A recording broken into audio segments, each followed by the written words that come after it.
A lot of what I'm going to say has to do with this unknown document that John Paul II put out. I've never seen anybody with one but me. All right? I have no idea. I have no idea. I mention it to priests and they say to me, never heard of it. It's called the Circular Letter Concerning the Preparation and Celebration of the Easter Feasts. It's a do and don't do for Holy Week. All right, there's a book out called How Not to Celebrate Mass for priests, and this would be how to and how not to celebrate Holy Week. It's very, very good. It's one of the best things I've seen come out of the Office for Divine Worship. Holy Week. So we are going to celebrate the dying and rising of Jesus Christ, not pretending that, like, we go to Holy Thursday, we don't know that he's going to die the next day, and we don't want to make ourselves childish about it. We don't do each day like we don't know what the next day is, and I'll talk about that. The Circular Letter talks about how to celebrate it as adult baptized Christians, disciples. But part of the problem, well, first of all, my perspective is often that if you come in this door, you see this room one way. If you come in that door, you see the room differently, but it's the same room, seen a little differently. So, I'm going to say to you that that's what I want to do with Holy Week. I want to talk about the Roman celebration of Holy Week that we're going to do, and invite you to make as much of it as you can. I know lots of people who come home from work Thursday at noontime or 1 o'clock and don't go back to work until Monday. Okay? I'm not suggesting that you have to do that, but if there's some Holy Thursday, Good Friday, Holy Saturday that you haven't done for a while, come to that one. If you've never been, it's a great joy to come to all of them. Because Roman Catholics don't have a tradition. If you're anywhere near, if you can remember 1954, that's when the church put the times back to where we have them now. Holy Thursday, on Holy Thursday night, the Last Supper. Good Friday, Friday afternoon, or one more at night for people who are working. And the Easter Vigil as a vigil may not be celebrated, although people do. They do at their retirement homes. They celebrate it at 4 o'clock in the sun. But the Roman regulations in the book here say it may not be celebrated until it is dark because it's an all-night vigil. So when people say these are the long services, my reaction is they're the shortest all-night vigils that we have. But there's a problem with dating, and there's always been a problem with what date should this be done on. The early apostles, of course, were all Jews. So the first celebration in Jerusalem and beyond, 1 year after the death and resurrection of Christ, and John the Apostle took it where he evangelized, so over by Turkey and Ephesus and all those places over in modern Turkey. The original celebration was 1 day. The Christian Passover, 1 day, celebrating Eucharist, the giving of Eucharist, death and resurrection. Somewhere a little bit, and there's a further problem. The Jewish calendar is lunar. It goes by the moon. Roman Empire's calendar, which we adopted right up to now, is solar. And the two don't fit together really well. Okay? So you try to put Jewish feasts into a solar calendar, and so there came a time when one of the popes and the early church for 10 to 1200 years was basically, remember, we had 5 principal cities. We had Jerusalem. We had Rome. We had Antioch, Alexandria, and once Constantine moves his capital from Rome to Constantinople, we had Constantinople. 5 centers of Christianity. And the dating is a little different all around. And we have major archbishops called patriarchs, head of a family. And Rome has the primacy, and nobody contends that. They contend a little bit about how you exercise the primacy, but nobody contends that Rome is first, because it's right in the Gospels with Jesus talking to Peter. So there were different ways of celebrating. Somewhere around the end of the 2nd century, one of the popes, together with the other 4 major archbishops, patriarchs, decided we need to have a common date for the celebration of the death and resurrection of Christ. We're all in union. We need to have a common date. And it took them till 325 to come up with one. At the first council the only council of Nicaea, the first ecumenical council.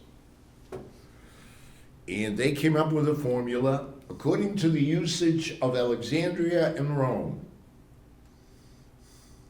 for getting the date for Easter. And then you go back, of course, to you get the date for Easter, and you go back, then you get Holy Thursday, Good Friday, and that tells you when Lent starts and all. What's the problem with that? The problem with that is that according to the usage of Alexandria and Rome, those two usages don't agree. Exactly. Okay? One does with Passover, if that's how it falls. That's what Rome did. Alexandria does after Passover, with the new Passover, so it has to be absolutely after Passover is concluded. That's what the East does. Okay, so if you have Greek friends, they don't have Easter the same date this year. It's a week later. Next year it'll be 3.5 weeks later, because Passover is later. Okay. Then what happens is the church was free at some times when some of the emperors were mellow about it, even established churches, and then another emperor would come in a little paranoid. What was happening was his senators, the Roman emperor senators, started becoming Christian, and he thought it was coming into the emperor a little too much. And people like Saint Sebastian and other people like that, they were the emperor's, They were the emperor's security force, the Praetorian Guard. They stopped becoming Christians. And it's a little too close to the emperor. And if Jesus is Lord and the emperor isn't, maybe somebody in the security force will take out the emperor. They get paranoid. So, persecutions would start all over again. We want you to burn down your churches, hand us your scriptures and your chalice. Well, that wasn't going to go over big. So the church would go underground again, back to the catacombs. But when Constantine finally frees the church, says it's legal, period, and I support it. My mother's a Christian, and I support it. Then his mother, Helen, decides, I'm going to take a trip to Jerusalem and see what I can find. Let me show you what she found. This was proven about 5 years ago by, of all people, praise God, National Geographic. Not the Catholic Church, not the Orthodox Church, not any church or faith. And this is what happened. The state of Israel said, look, the monument that you call the tomb of your Savior is falling apart. It's so old. Actually, when they got in working on it, they found out it was even falling apart more than they knew because there were leaks inside of it, so there was water everywhere. Anyway, the state of Israel said, if you don't fix the thing before it falls down, probably at an Easter vigil when there's 2,000 people in the building, if you don't fix it, we will remove your permit and close the building. So the building is owned by the Orthodox Church, the Catholic Church, and the Armenian Church. And the Franciscans, because Francis went to Jerusalem, there are people there. And they do a beautiful job. There are people in the Holy Land in general. But in Jerusalem, they do a magnificent job. So the Orthodox and the Catholics and the Armenians got together, and they're more used to fighting over property than fixing it. Okay? So, but they realized that the state of Israel would carry out its threat. So they decided we better fix the place. And they came up with an architect and started to put together a whole plan for doing the entire, we call it the Holy Sepulchre. It's the building that houses Calvary and the empty tomb. I think it starts with the 12th station and goes through to the 14th. And they agreed. They worked hard at agreeing, at doing this. And by some miraculous reason, National Geographic found out about it and asked if they could come and film the whole discovery and repair and all. There's a 45-minute video that they put out documenting the whole thing. Anybody who's going to Jerusalem with Father Bobby, if that trip happens, and given Iran and all, but I'm praying that it will happen so that it's not the second time we cancel a trip to the Holy Land. But anyway, I would like to, I'm going to ask Bobby, thank you. I'm going to ask Bobby if he would want me to show the video. Because the building goes all the way back to Helen, Constantine's mother, the Roman emperor's mother, building over the site of the crucifixion and resurrection, and rebuilding and being torn down and fires and rebuilding again and everything else. And it's not the most impressive place to walk into if you don't know what you're a little bit about it. Anyway, let's look at what National Geographic came up with. Yeah. This is a slide of what Joseph of Arimathea's tomb would have looked like.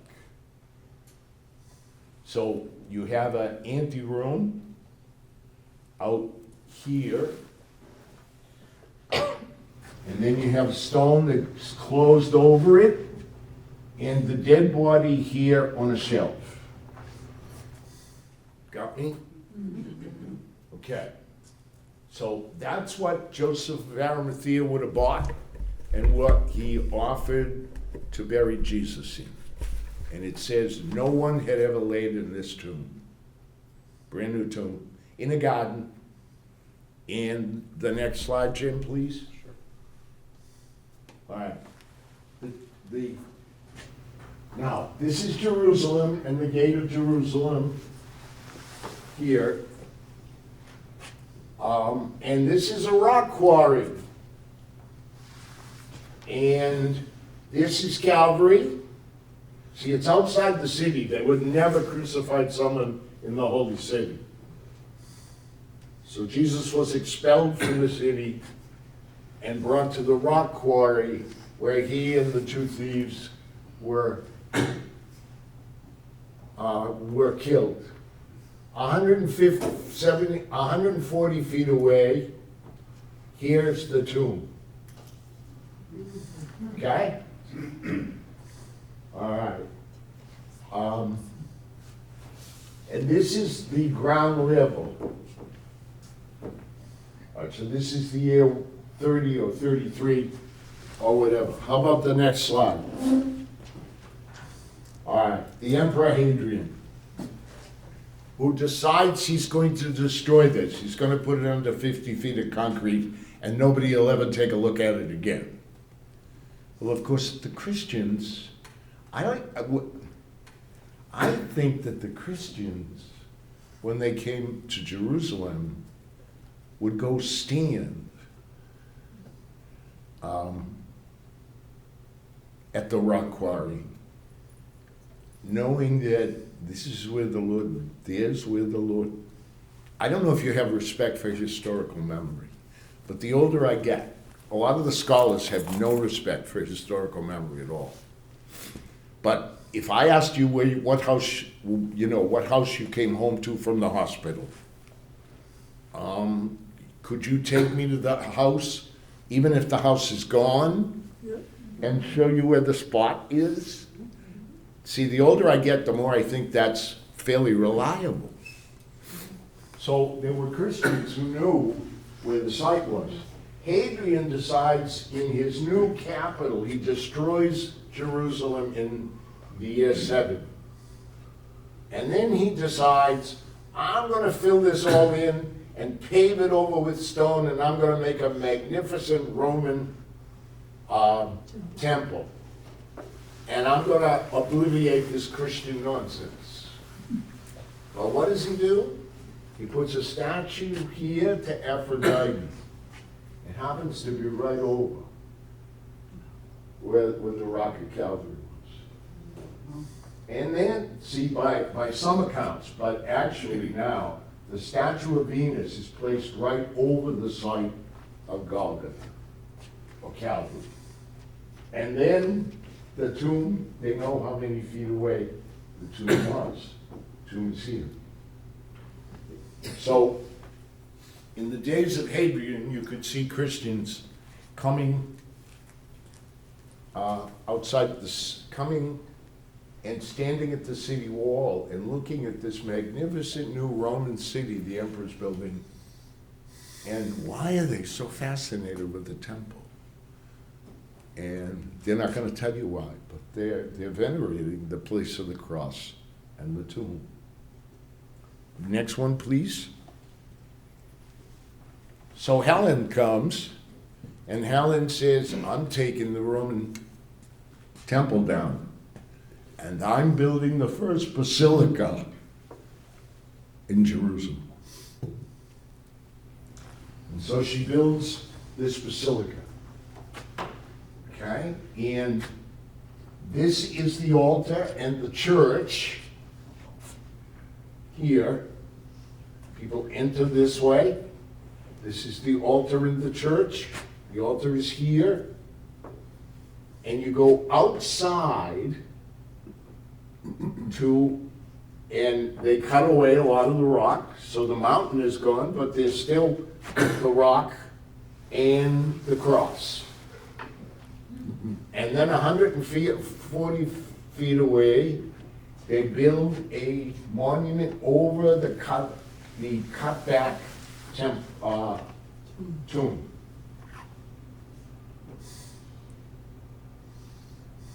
Okay, this is 325. That's Constantine's Basilica. She went around and she did the same thing in Bethlehem. Helen did. She did the same thing in a variety of spots. Okay, let's see. How about next slide? Okay. So this is the 11th and 12th century. This is, the Crusaders are now in Jerusalem. And so they take over the building.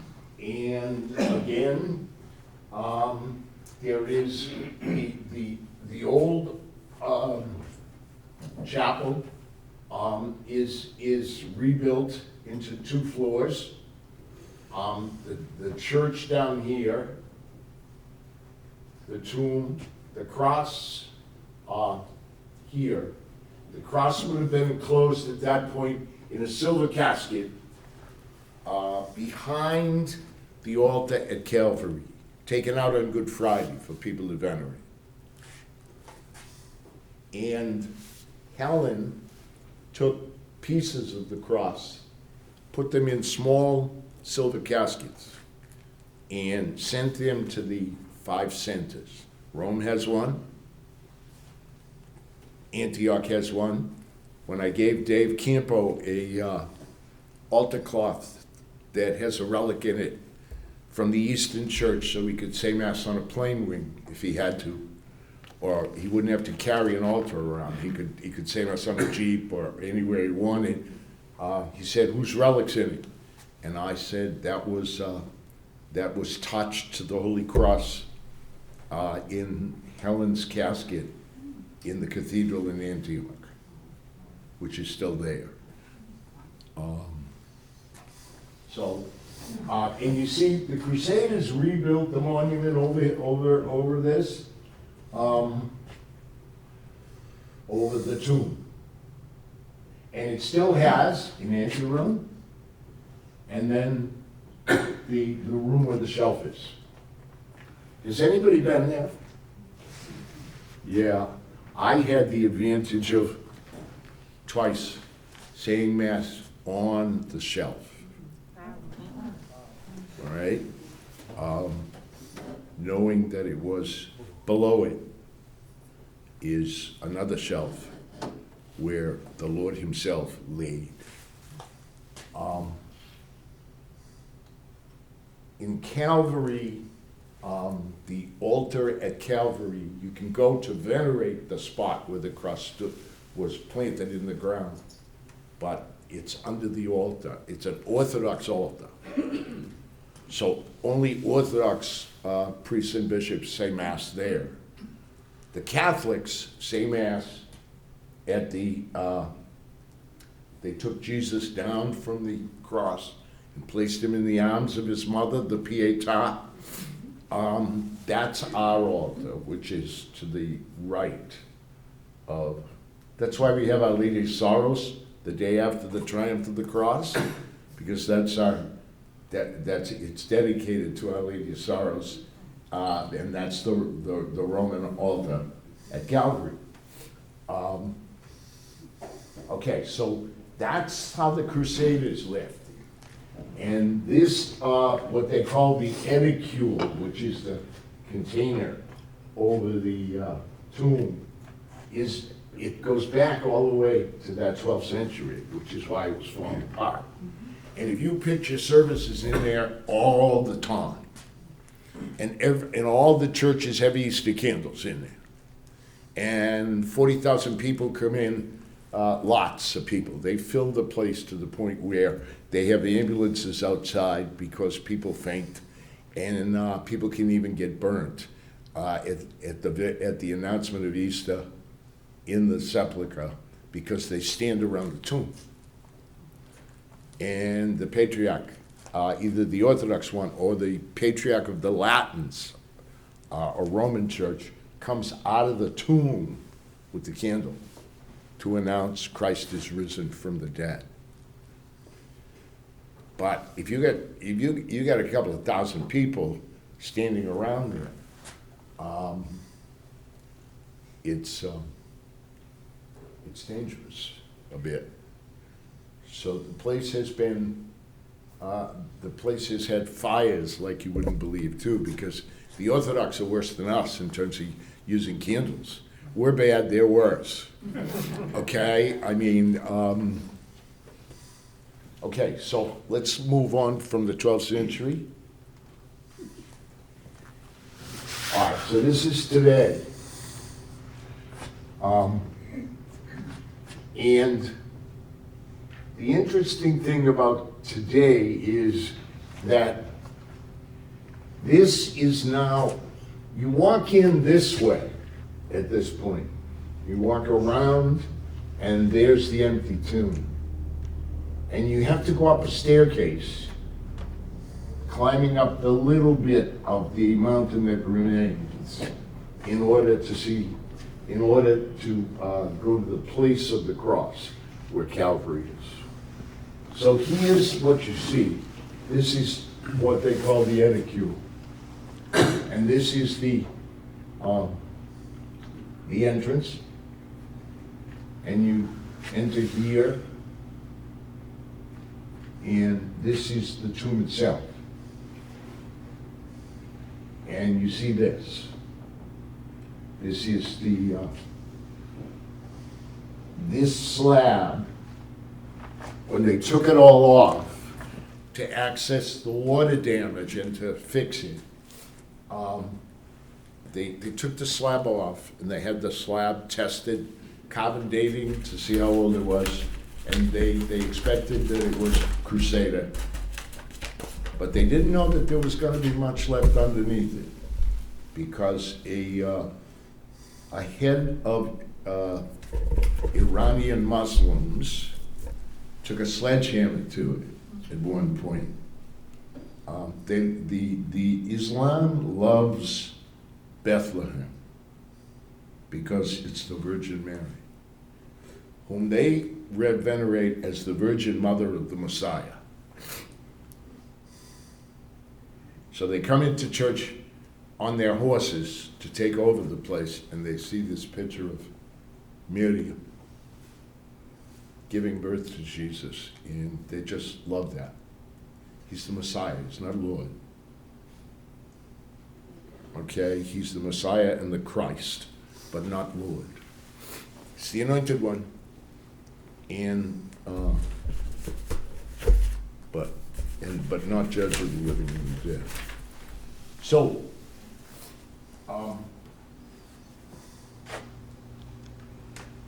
this was taken off, and all of it was, all the underground underpinnings were all checked out.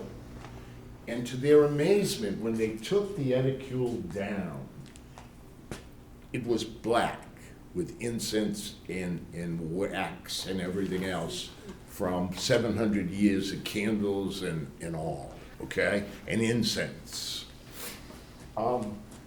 When they got down below, one more level down below this, they found that the Iranian clergyman who took the sledgehammer to the tomb must have got really tired after a while, because they thought he just about destroyed it, left a couple of pieces of rubble there. The truth is that he destroyed one side of it, and his shoulder must have got tired of wielding the sledgehammer. He got tired of it and because the rest of it is intact. One whole side and the shelf on which the Lord lay is perfectly intact. Right under this, and this is where I said Mass. This is where you say Mass. And I said Mass there. I had a deacon from Philadelphia and my friends Tom and Maureen, one on each side. And then we came out, we had a group of people from uh, New Orleans who said, "Can we receive communion from you?" And so we went and got communion we consecrated communion. We came outside here to give communion.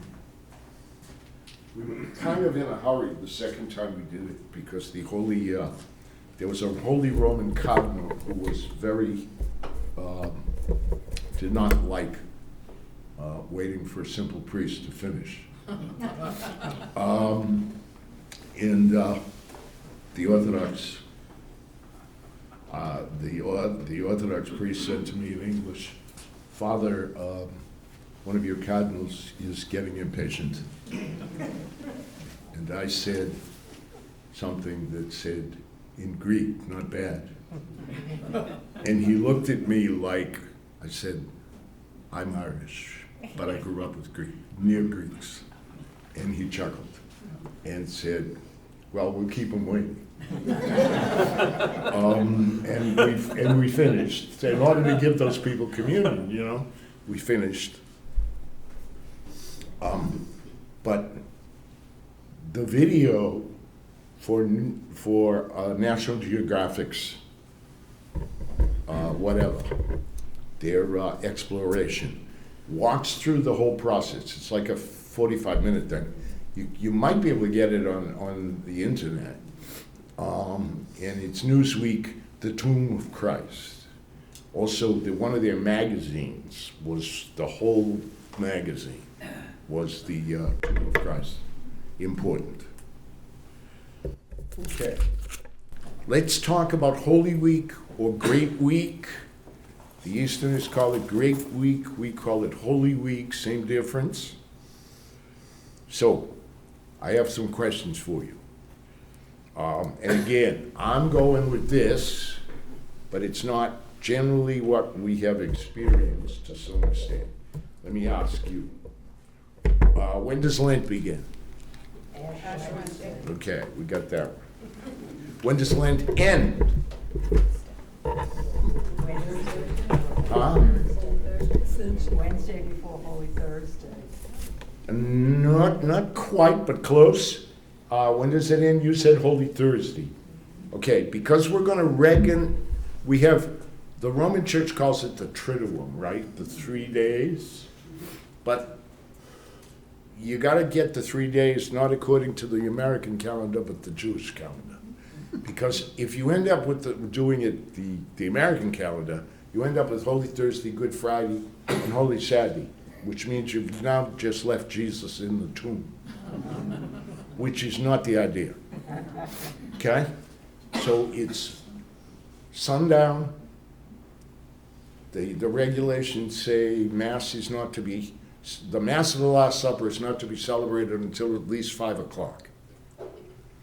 Because it's sundown-ish Thursday to sundown-ish Friday, 1 day. Friday to Saturday, 2 days. Saturday to Easter Sunday, 3 days. Okay? So on Holy Thursday, as we begin the celebration, Lent ends. Now that's been all different in my lifetime. Because we used to think that when we fasted and everything as kids that Lent ended on noontime on Holy Saturday. That was because the Easter Vigil was over around the world by then, because it started at 6:30 in the morning. All right, so by noon it was over everywhere. But only the nuns went. That's why, in a way, we don't have tradition for these central mysteries, because it happened started at 6:30 in the morning, and for the most part, it was only the nuns that went. And it was the shortest all-night vigil you could have, but it was probably 3.5 hours at that point, all in Latin. So it wasn't like attended. All right. So let's do some presumptions here. Okay. If you thought Lent ends on Holy Saturday at noon, then you can remember 1954, because at that time the church was celebrating the Easter Vigil, and it was finished by noon, as I said. So Lent doesn't end on Holy Saturday afternoon anymore. After the Easter Vigil on Holy Saturday night, no. If that's your answer, then you're confusing Easter feast with Lenten 40-day celebration. The Lent ends at sundown Holy Thursday. That's when we begin the sacred 3 days. We end our Lenten preparation for the Feast of All Feasts. Now the church says, and this is what I mean by this being very unknown, the church says, now the immediate question is, does that mean my Lenten fasting's all over? No, it doesn't. In fact, the church suggests that Thursday night, all day Friday, some things are required Friday for fast and abstinence on Good Friday, and all day Sunday till the vigil, that the Paschal fast happened for the 3 days. Generally, what I say to people is, don't end it, intensify it a little bit, okay? And I have asked, when I have done RCIA or OCIA with people about to make their initiation sacraments, I have said to them, you need to be really fasting for these 3 days. That's why you gotta have a party afterwards. They need something to eat. Thank you. So there is the end of the Lenten fast and then the beginning of the Paschal fast. Okay. So the 3 days are Jewish reckoning, and just to get you thinking, let me share with you 3 presumptions about these 3 days. All right. The first presumption is this. These 3 days are the heart and the summit of everything that it means to be a Catholic Christian. So one who knows and lives a deepening relationship with Christ couldn't miss these celebrations, simply because if Christ's death and resurrection is our own, then it's like missing your own birth, your own death, and your own rising again. This is why the church never made them holy days of obligation, because it could never figure out why anybody would miss them. All right? And of course, in the days when a holy day was a holiday, all right, the words come from the same origin. In the days when these were holy days, nobody worked those days. So these are meant to be celebrating Christ's historical death and resurrection as the opening of our own death and resurrection. Okay. But it's about our lives now. It's about a spiritual life that is genuine and profoundly human. In the notes I'm going to give you, I tell a story about a person that some of you know, John Mantilla. God bless him. He and his wife, but his wife had died, and he stood on the Friday before Palm Sunday in the sacristy downstairs where we had morning mass at that point, and said to me, my family's fighting with me because I'm stopping chemo. It will give me 3 months of good life as opposed to being sick as a dog every day. So I have not done some of the things I want to do before I go, in terms of like things I want to say to my grandkids and all kinds of things like that, because I'm too sick to do it. I know, he said, where I am going, and I know to whom I go. And I think Maria's there also, so to some extent I can't wait. all right? A real believer.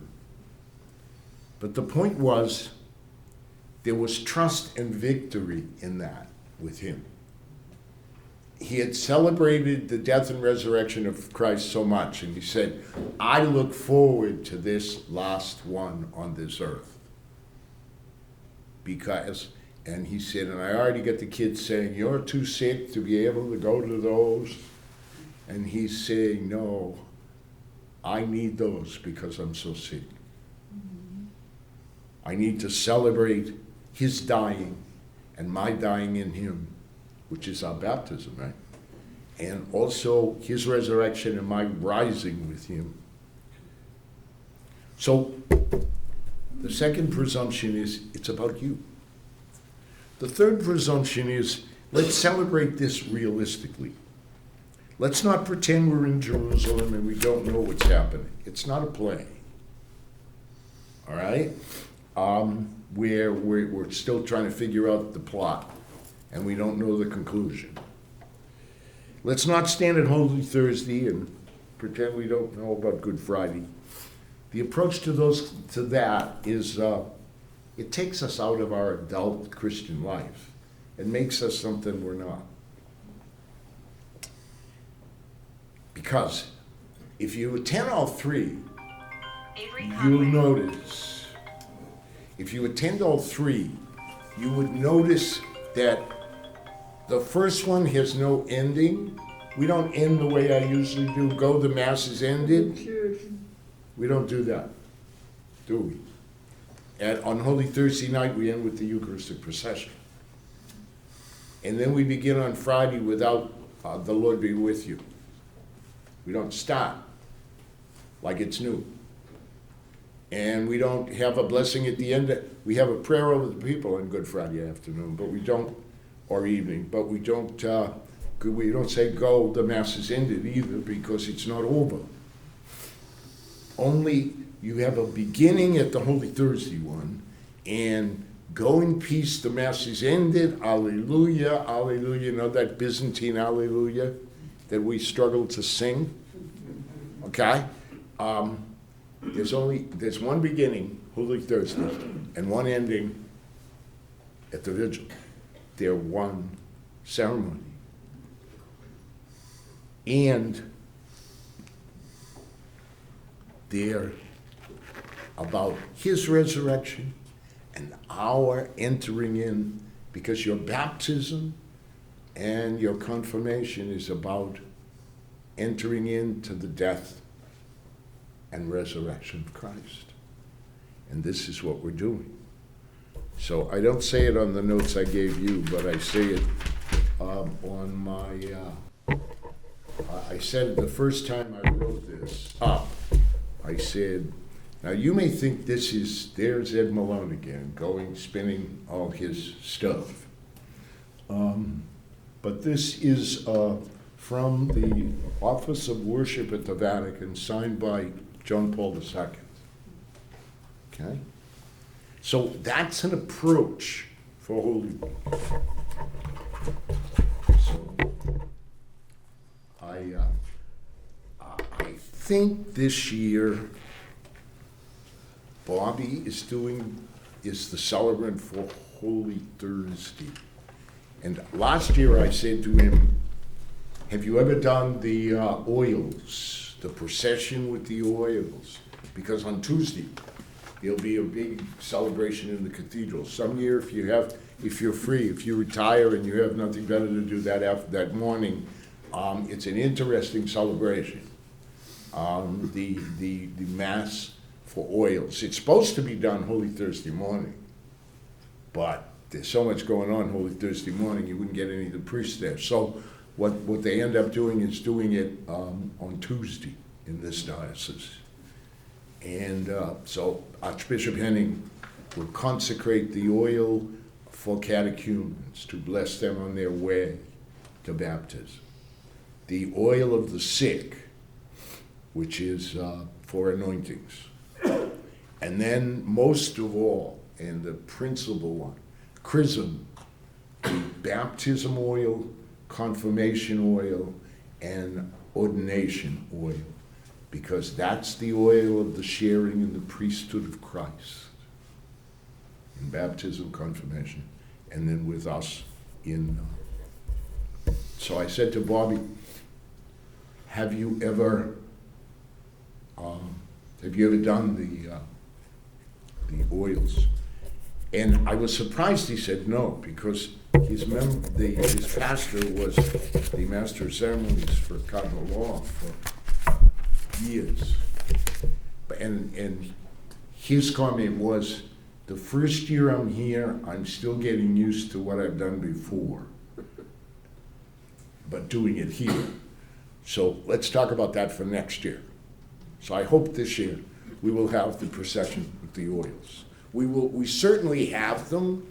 We bring them back from the cathedral on Tuesday. They are a sign that the sacraments are more than just about baptism, confirmation, and Eucharist are not just about Christ the King. That we're united with a wider church. And then we come, of course, to the Passion service. Now, people will come out and say, wonderful Mass, Father, because we tend to call everything we go to church. We can go to the stations and come out and say, wonderful Mass. Because if you go to church, you call it Mass, usually. Because that's what we go to church for most of the time. But Friday is not a Mass, it's a Passion service. It is the Scripture. And what takes the place of the Eucharistic prayer? We do receive communion. Where does it come from? It comes from Holy Thursday night, right? We keep it. We process with it on Holy Thursday night to emphasize that it's a great gift of God to us. And then we have it also for Friday's service. But what replaces the Eucharistic prayer is the unique celebration of coming to the cross and the procession with the cross down the aisle.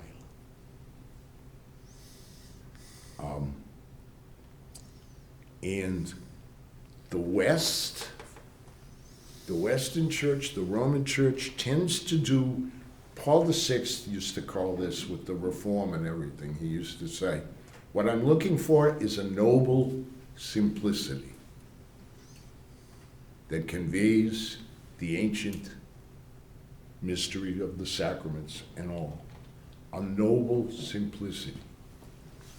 So in the Western Church, when the cross is brought down, we sing and respond to, behold the wood of the cross, on which hung the Savior of the world. And one of the things we're learning, we did away with a lot of them at Vatican II and decided afterwards that maybe it wasn't the wisest thing to have done. Things are usually in the liturgies, East and West, in threes. Because human beings don't get it the first time, usually. Okay? We can be a little thick. If our heads are thick, our hearts are thicker. So that sometimes we need to hear it. And hear it, and hear it, okay? And so, Lamb of God is done 3 times. Lord, have mercy is done 3 times. Oh Lord, forgive me, I'm a sinner, which was taken out of the Roman liturgy. Most of the priests I know put it back. It's a priest's prayer at one point before the Eucharist. Before you offer the Eucharist, oh Lord, forgive me for I approach you as a sinner. And it's done 6 times, just so it sinks in. You are not the hubbub here. You are not, to quote Arthur Flynn, the former pastor here years ago at St. Agnes, you are not the pastor. When you receive communion, you will meet the pastor. The high priest, Jesus Christ. You're a priest, you're not the high priest. And if you think you are, you don't know what you're doing.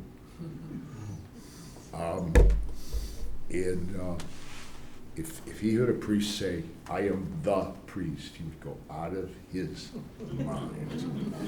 And he was a gentleman, much more than I am. He was a gentleman, but you could see it. You'd see the smoke. And if you knew him at all, you know what I mean. There was a subtle way that he just it was coming out all over. The East, when they bring the cross down, and I think one of the things you find is we tend in the Western Church to concentrate on what the Lord has done for us and his suffering and the like. The Eastern Church tends to concentrate on who is doing this. So behold the wood of the cross, on which hung the Savior of the world, as the cross is brought down to us. The East sings, today, see, not 2,026 years ago. And that's something we need to relearn. When this cross comes down the aisle, it's not the cross Larry Testa made years ago. And he did make it. One of them we used years ago. But it's not the cross Larry Testa made. And it's not, the cross that's up next to the side of the altar now, that was the traditional one at St. Agnes on the wall. Bobby said, I like that one. And I said, I think it's important to keep that because that is the whole tradition here in this building, But they sing, and it's haunting because the priest first comes out of the icon screen holding the cross, and the first time they do it, because it's Antiochian church, so it's Arabic.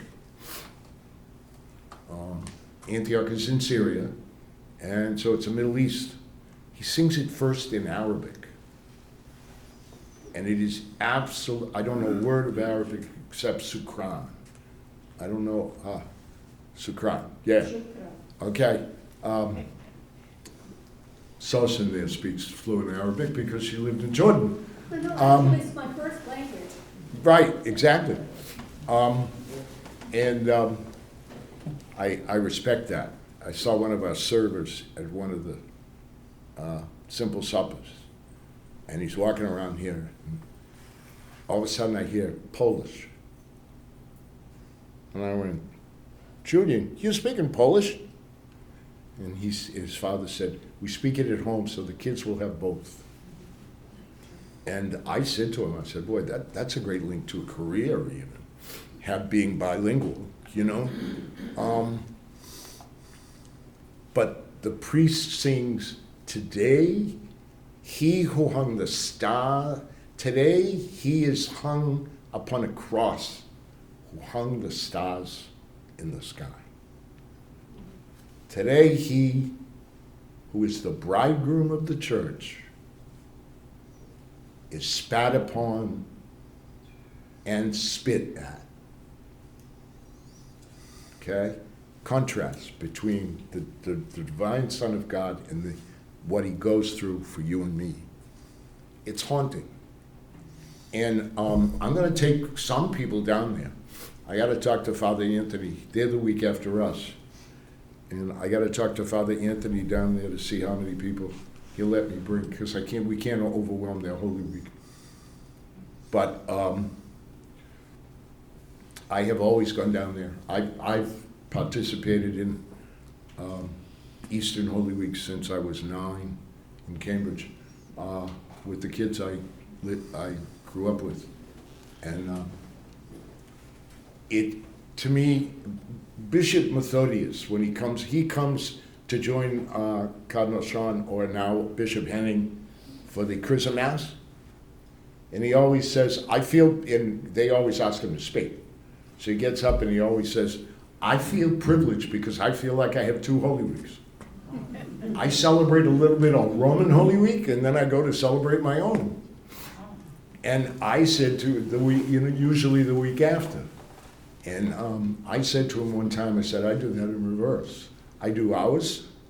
Father Anthony will say to me, we need a common date. I say, Anthony, you know your history. You know we'd never, the common date thing has never worked for the Christian church. Okay? But I said, but I'm a little prejudiced, because if you do a common date, then I'm busy. And I can never go to see how the other half does it. And there's an advantage to seeing that. Maureen's mother used to go down with me all the time. And she would sit there and, like a sponge, and just soak. And she was a choir member. So those services, of course, being Holy Week, are highly sung and highly sung with some of the best music around. And she'd just soak it up. You could just see her sitting there soaking it up. We'll talk more about how many I can take maybe next time when we get together. But because one of the things about the cross is, see, you can't approach it when we come up, what takes the place of the Eucharistic prayer on Good Friday only is this procession of the cross and then coming to the cross. The old Latin for coming to the cross in the Roman Church was creeping to the cross.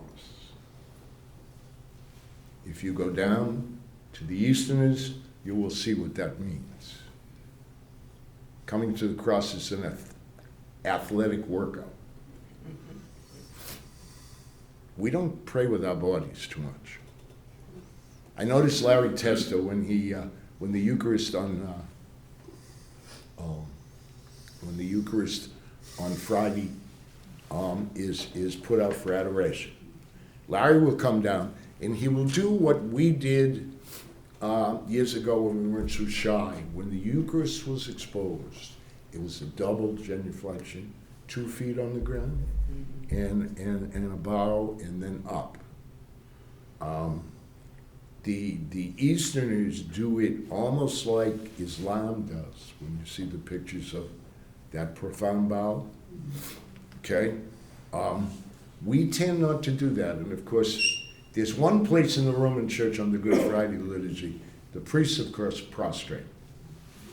The text says everybody should take their shoes off approaching the cross, because it's the burning bush. It is an awesome sight of God's presence. So you got to get out of your heads that it's a piece of wood and it's not really the cross. That's not a sacramental attitude. Sacramental attitude is when that comes down the aisle with all the singing and everything else, it is Calvary for you. My friend who comes to this church, and if you never kiss the spot in the ground where the rock is cleaved, where the cross was planted at Calvary itself in Jerusalem, if you never do that, this is the moment on Good Friday when Christ makes it present for you to venerate. My friend who comes in my ex-con friend who comes in with a murder on his conscience, having been forgiven and having asked forgiveness, he approaches it just like that, And then Holy Sandy. See, we get a preview in year A of Lent, this Lent, which is year A. We get a preview because we had the woman at the well, the water, baptism. Then this week we had the man born blind. So then we have sight and light. And then Lazarus risen from the dead, so we have resurrection. And that's what we celebrate at the Easter Vigil. And this year, we have the tremendous possibility of watching 18, I think it's about 18 people, some baptism, some kids doing First Communion, some doing confirmation, the baptized doing all three, watching people come to Christ for the first time. And, you know, they're great celebrations. And once again, I really invite you to enter in. Thank you.